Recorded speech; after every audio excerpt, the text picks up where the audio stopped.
कैसा लग रहा है? फर्स्ट टाइम वोटर हो? आप जब फर्स्ट टाइम वोट दिए थे तो आपके दिमाग में क्या था? मुझे काफी अच्छा लग रहा है, तुम मुझे राहुल कहला रही हो। मुखिया बन जाओ। नहीं क्यों नहीं? पहले मेरी बात सुन लो आप। बिहार में बेरोजगार होने की वजह से मतलब बाहर जाना पड़ रहा है उनको। बिहार में तो कुछ नहीं है, कॉलेजेस में वहाँ पे जाके एक्सेसिबिलिटी नहीं मिल पाती है। यहाँ पे तो रेप इतनी होती है, 6 महीने जेल हुआ उसके बाद छोड़ दिया जाता है उसको, फिर तो वही करेगा ना वो। हेल्थ इश्यूज़ हैं, सैनिटरी पैड्स रिलेटेड इश्यूज़ हैं जो बिहार गवर्नमेंट ये कहती है कि हम फ्री में दे रहे हैं, वो अवेलेबल नहीं है हमारे लिए। वो बस कहने तक की स्कीम में वो बात रह गई है। वोट तो फ्री में मिलेगा, संविधान में लिखा है। हमारे यहाँ मर्डर बहुत ज़्यादा होता है, दिन दहाड़े मार देते हैं। बस है लेकिन उस पर चढ़ते नहीं कि लड़का लोग छिड़खानी करते हैं, टच कर देते हैं, कमेंट कर देते हैं। लाइट नहीं है, अंधेरे है।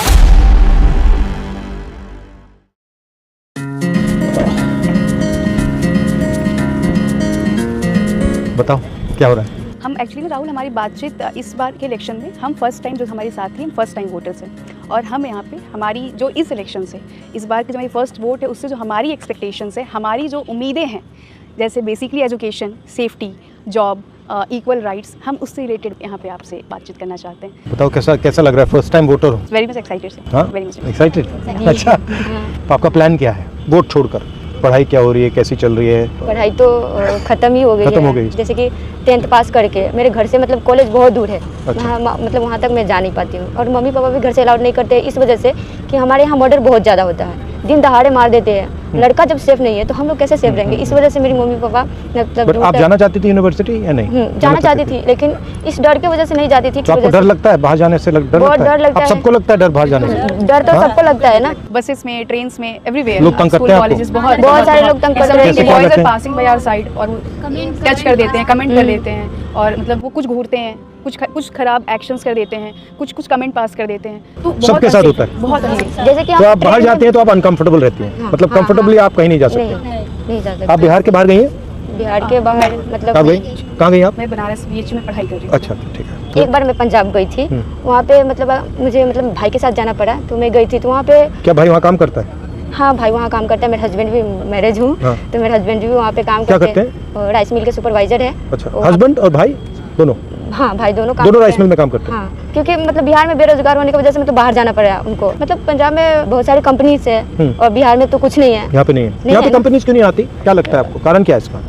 कारण क्या कि सरकार नहीं देती है ना। राहुल, हमारे लिए बहुत बड़ी इशू हेल्थ के सेक्टर में भी है लड़कियों के लिए, जो कि इस काफी अच्छा लग रहा है, तुम मुझे राहुल कहला रही हो। अच्छा लग रहा है। तो हमारे लिए सबसे बड़ा एक मेजर इशू है जो हम गवर्नमेंट से एक्सपेक्ट करेंगे, जो गवर्नमेंट आए कि हम हमारे हेल्थ सेक्टर में काम हो। काफ़ी चीज़ें हैं जो एज अ विमेन हम फेस करते हैं, जिसकी वजह से हमारे स्कूल कॉलेजेस भी छूट जाते हैं। पब्लिक वॉशरूम्स या वॉशरूम जो स्कूल कॉलेजेस में हैं वो साफ़ नहीं होते, वहाँ अवेलेबल नहीं होते हैं। बाहर निकलते हैं तो पब्लिक वॉशरूम नहीं होते हैं। जैसे हमारी वो साथी हैं वो पैदल जाती हैं कॉलेज, और उनको फैसिलिटीज़ नहीं है उनके पास। शर्माना नहीं है।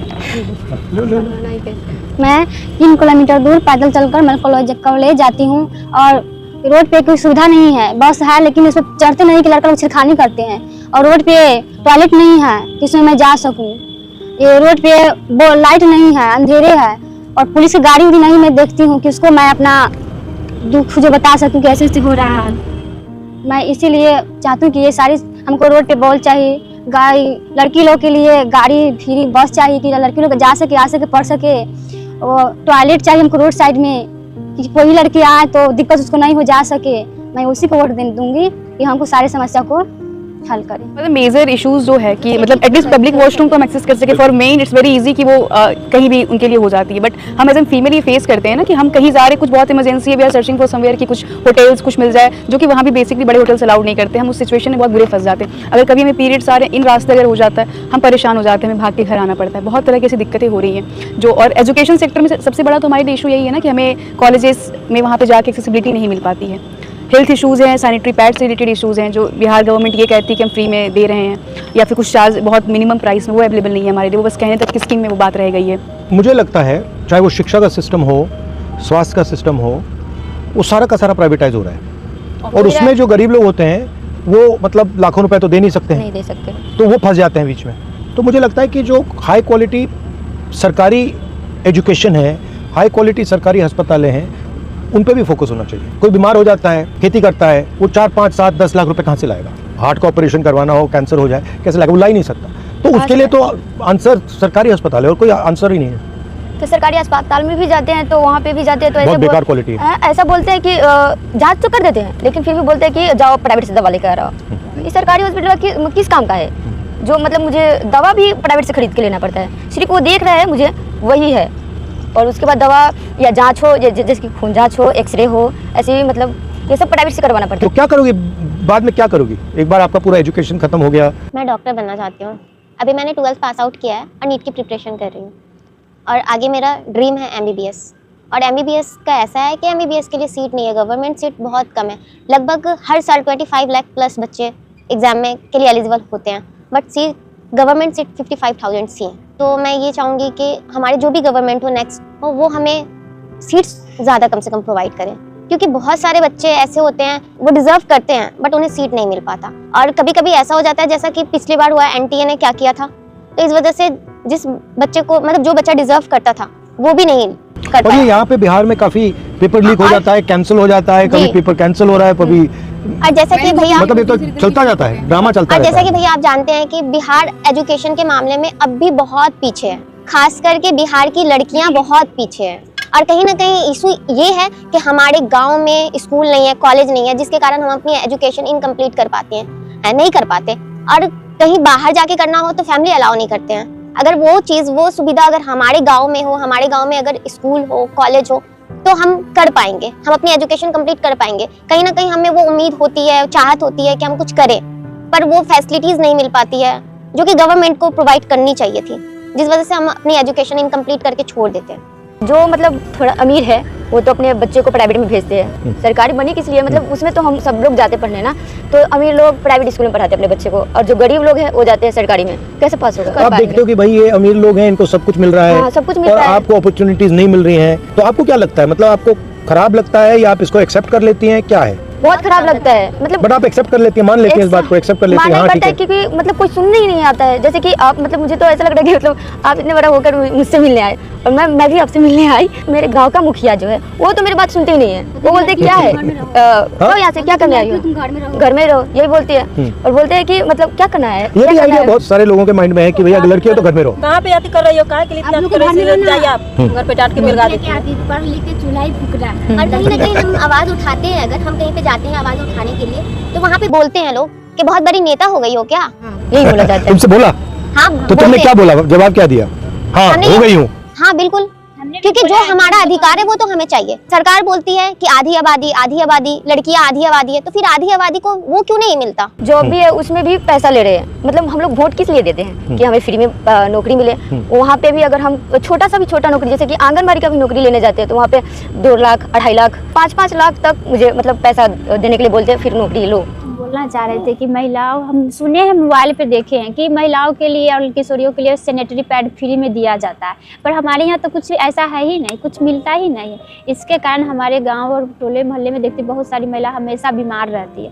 अब बीमार के कारण वो अस्पताल जाती है तो एम्बुलेंस बुलाती है, उसमें भी खर्चा देना पड़ता है। आशा को बुलाया तो वो भी खर्चा मांगती है। सरकारी अस्पताल पर जाए तो सरकारी अस्पताल में अच्छी मतलब कि क्वालिटी नहीं रहती है। जाँच वगैरह करने के लिए प्राइवेट में भेज दिया जाता है। तो फ्री में देना चाहिए सैनिटरी नैपकिन। फ्री में देना चाहिए, हर मंथ देना चाहिए। मेरा कहना ये है कि फ्री में नहीं तो कम से कम रेंज में भी दिया जाए तो हर घर जो उसी महिला तरह है, वेरियस यूज कर प्रोडक्ट सके। गवर्नमेंट क्लेम कर चुकी है ना, जिसका टैक्स वो ले रही है, उस पर भी टैक्स होते हैं हमारे लिए। तो वो हमारी सबसे नीडेड चीज़ है, हर मंथ उसकी ज़रूरत होती है हमें। हर मंथ जरूरत पड़ते तो हर मंथ मिलना चाहिए। हम भी पॉइंट है, इन्होंने ही हमसे शेयर करा था, हम जब बातचीत कर रहे थे आपस में। आप पहले नहीं मिली हो, यहीं मिली हो? हाँ, तो इनकी वोटर आईडी ना इन्होंने अप्लाई करी 2 साल पहले, मतलब इनको अब जाके वो इशू हो रहा है। जब इन्होंने ऑनलाइन थोड़ा जानकारी ली तब इनसे वो जो वोटर आईडी जो फ्री में होता है, जो हम लोग ऑनलाइन फ्री में करवा लेते हैं, इनसे 2000-3000 चार्ज कर रहे थे। क्यों? क्योंकि मतलब मुझे कौन आइडिया पीएलए करा रहा था? कौन? करप्शन टाइप था वो। मुझे नहीं, मैं नहीं जानती कि वो कौन था, क्योंकि मैं अपने ससुराल से थी तो मेरी सास लेकर गई थी, तो वहाँ पे मुझे नहीं पता कि वो कौन था, लेकिन मांग रहे थे 2000-3000 ऐसे करके पैसा दो, उसके बाद मैं बना दो। तो मैं बोली इतना तो मेरे पास है नहीं कि मैं दे सकती हूँ उनको, तो मैं बोली चलो ठीक है छोड़ देते हैं, क्योंकि था ही नहीं पैसा, तो हम कहाँ से दे उसको। अभी मतलब समझ में आया कि ये फ्री में हो रहा है, तो मैं ऑनलाइन वोट तो अप्लाई। फ्री में मिलेगा, संविधान में लिखा है हर व्यक्ति को एक वोट फ्री में मिलना चाहिए। आधार में भी यही हो रहा है, नौकरी भी फ्री में मिलना चाहिए ना। नहीं, वोट तो इसलिए देते हैं ना, नौकरी भी फ्री में मिलनी चाहिए हमें, क्योंकि वोट हम किस लिए देते हैं। जो ये हिंदुस्तान में इतनी नफरत फैल रही है, हिंदू मुस्लिम एक जात को दूसरी जात से लड़ाया जाता है, इसके बारे में क्या सोचती हैं आप? आप चीज़ों में लड़ेंगे, आप बटेंगे, फिर आपके लिए वो एक नैरेटिव क्रिएट की जा रही है कि हम हिंदू हैं तो हमारे लिए ये है, हम मुस्लिम हैं तो ये हमारे दुश्मन है, हम इनके अगेंस्ट रहेंगे, जो गवर्नमेंट ऐसे करेगी, हिंदुओं की जो पूजा कर रही है हम उनको वोट देंगे। It's all about the narrative. जो अभी जो वोट चोरी वाला जो है वो क्या है, मतलब SIR, इट्स समथिंग कि दलित पिछड़े सबको हटा रहे हैं, क्योंकि वो जानते हैं वो अपने हक के लिए जिसको वोट देंगे वो उनको नुकसान करेगा, तो वो सारे उन नामों को काट रहे हैं। 65 लाख लोग काट दिए उन्होंने। तो वो इसीलिए बड़ी सीरियस चीज़ है ये कि वो सारे वो दलित पिछड़ों को हटा दिया जा रहा है, जो अपने जिनको हाँ, रोजगार वही है। चाहिए, जो गरीब लोग हैं उनके नाम कट रहे हैं, मतलब जाति धर्म के नाम पे लड़ाया इससे जा रहा है कि हमारे अंदर से हमारी एकता जो है वो खत्म हो जाए। वोटर लिस्ट में से तो एकता से कौन डरता है, क्यों डरते हैं? एकता से क्या हो जाएगा? अगर आप हिंदू मुसलमान सब एक हो जाएंगे तो फिर क्या होगा? हम लोग अगर एक हो जाएंगे तो हम लोग जो चाहेंगे वो हो सकता है। अच्छा, आप किसी से नफरत करती हो? नहीं। आप करती हो? आप करती हो? आप नहीं। मैं करती हूँ। किससे करती हो? मैं नीतीश कुमार से करती हूँ नफरत। नफरत करती हो? हाँ, बहुत नफरत करती हूँ, क्यों? क्योंकि मतलब नफरत तो बहुत बड़ी चीज़ है। हाँ, इसलिए नफरत करती हूँ कि मेरे यहाँ दिन दहाड़े मर्डर होती है और उस पर कोई एक्शन नहीं लेते। मैं अपने आँख से देखती हूँ, सीधा बीच बात ही फाड़ दिया जा रहा है। यहाँ पे तो रेप इतनी होती है, रेप में भी मतलब कोई केसेस मतलब ले लेते हैं, लेकिन उस पर कोई मतलब कार्रवाई नहीं। जैसे कि मतलब 6 महीने जेल हुआ, साल भर जेल हुई, उसके बाद छोड़ दिया जाता है उसको, फिर तो वही करेगा ना वो, फिर मतलब उसका कोई अथी नहीं होता है, छोड़ देता है ना, फिर उसका भी कोई अथी होना चाहिए ना, सजा होना चाहिए। और नफरत आपको नहीं होनी चाहिए। गुस्सा हो सकता है, हाँ, गुस्सा। इरिटेशन हो सकती है कि यहाँ ये ठीक है, नफरत है। क्योंकि उन्होंने जो नफरत इसलिए होना मतलब ऐसा नफरत से आप अंधी हो जाओगी। क्यों नहीं करते हैं वो, मतलब अगर वो अगर करे, अब मतलब अगर नहीं कर रहा कार्रवाई है तो करे, आप तुम करो, कैसे करूँ? क्योंकि सुनता ही नहीं है ना अब सुनाओ। पुलिस, कौन सुने आएगा? जैसे आप जो सुन रहे अब हो, मैं सुन रहा हूँ, सुना दिया तुमने मुझे। आप सुन रहे हो, क्योंकि जैसे कि मतलब अपने मैं बोली थी ना कि मतलब अपने गांव के मुखिया के भी जाके बोलती हूँ ऐसा कि तो मुखिया बन जाओ। नहीं, क्यों नहीं? वो मतलब पहले मेरी बात सुनो आप। वो बोल रहे हैं कि मैं जाती हूँ उनके पास, मतलब कुछ भी शिकायत करने, तो तुम नेता हो क्या, निकलो यहाँ से, क्या करने आई हो हम लोगों के बीच में, क्या करने आई हो, क्या काम है, निकलो ना। नहीं वो आदत ऐसे कर देते बात सुनता है ना, हैं मुखिया से बात मतलब सुनता मेरे है, गांव कोई का आदमी मुखिया हो मेरी गया, जो बात मुझे जानता है मैं उनको जानती हूँ, वो ऐसा बोल रहा है, तो दूसरा मेरे से कहीं सुनेंगे।